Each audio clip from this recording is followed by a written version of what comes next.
This is Maddox, one of the teachers here at Intrepid English. Welcome to another episode of the Intrepid English podcast.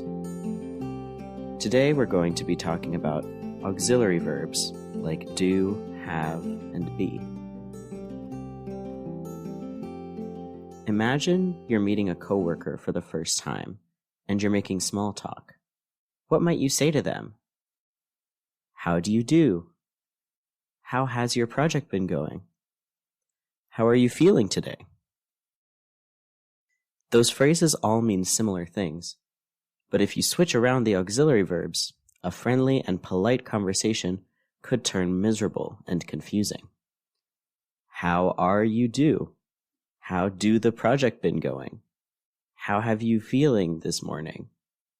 Changing these few little words can mean the difference between the start of a fruitful partnership and starting off on the absolute wrong foot. That's because those words, also known as auxiliary verbs, are small but mighty parts of a sentence. What is an auxiliary verb? Auxiliary verbs add new meaning to verbs such as grammatical tense or emphasis.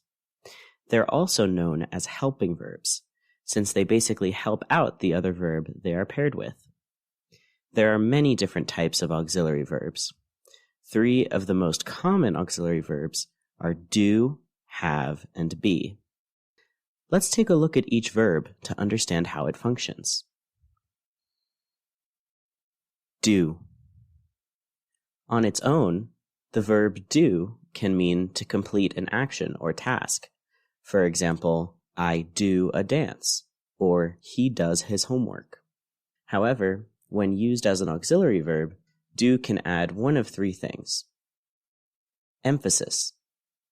Adding the verb do to a sentence emphasizes the main verb, like insisting that it is true. For example, if someone thought I couldn't speak English, I might say, no, I do speak English. Rather than simply stating that I speak English, using the auxiliary do stresses the fact that I speak English, as it contradicts with what someone assumed. Question formation. We use the auxiliary verb do when forming a question, such as, do you speak English? In English, we switch the subject and verb when asking a question, but it doesn't make sense to say, speak you English? Therefore, we use the auxiliary verb do to arrange the question. Negation. The auxiliary verb do also can negate something or show that it is not true when it is combined with not. For example, in the sentence, I don't speak English, the word not modifies do to negate the verb speak.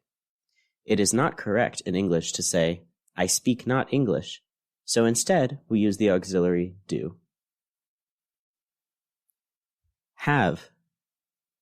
As a standalone verb, have indicates possession, such as saying, I have a house, or she has brown hair. However, as an auxiliary verb, we use have with the participle of another verb to indicate the perfect aspect. The perfect aspect shows that a verb has taken place in the past, but still connects to the present somehow.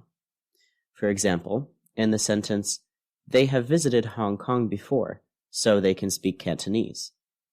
The action of visiting Hong Kong took place in the past, but it connects to their present ability to speak Cantonese. This is not to be confused with verb tenses such as present or past.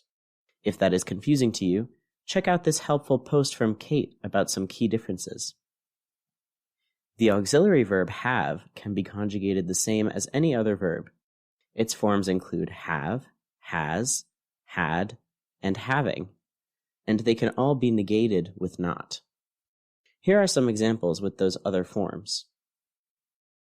She has not seen the newest episode yet. This sentence is in the present perfect tense, showing that the action of seeing the episode has taken place in the past, but connects with the present, or in this case, the action of not seeing the episode. Having heard the good news, the child jumped up and down in excitement. This sentence is in the simple past, and the perfect construction, having heard, functions like an adjective, meaning it describes the child who is jumping. I wish that he had been more careful with that laptop. He dropped it as soon as he bought it. This sentence is in the past perfect tense, also called pluperfect.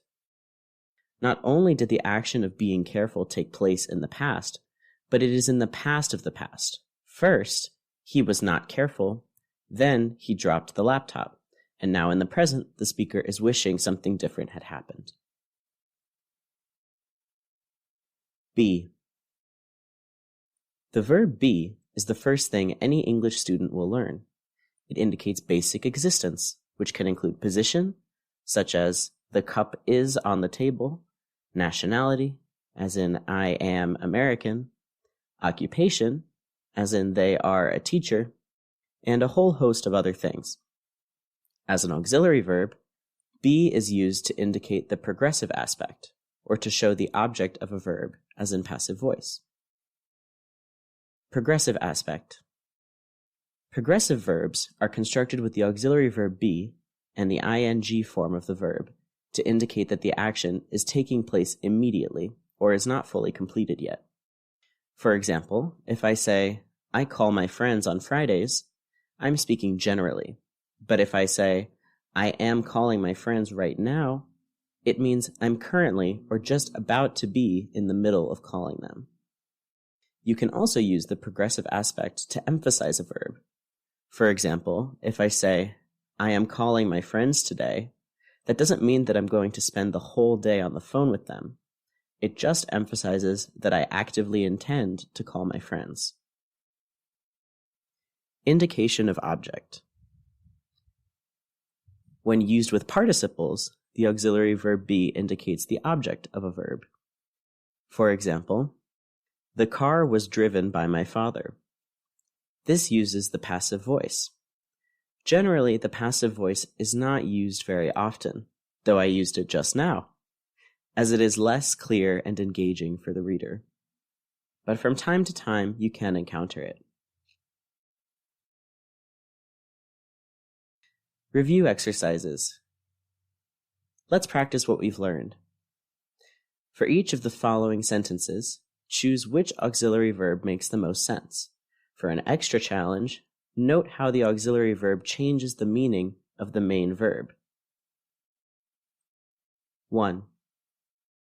It may surprise you, but actually he has know a lot about Malaysian history. 2. Have you know the name of your professor? 3. He can't talk right now. He has attending a meeting. 4. This novel does written by E.M. Forster. 5. I would have told you about the accident sooner if I had known, but I only just learned about it. 6. Have they ever eaten at a sushi restaurant before? 7. They have arriving tomorrow morning. 8. She has not look like her sister at all. 9. He sent a thank you note to his friend after being received the birthday gift. 10. You know how the old saying goes, Rome doesn't built in a day.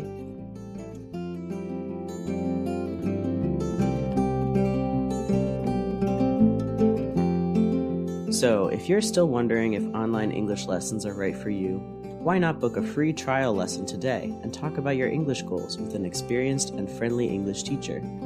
It's never too late to reach your English goals. This blog was written by Intrepid English teacher Maddox.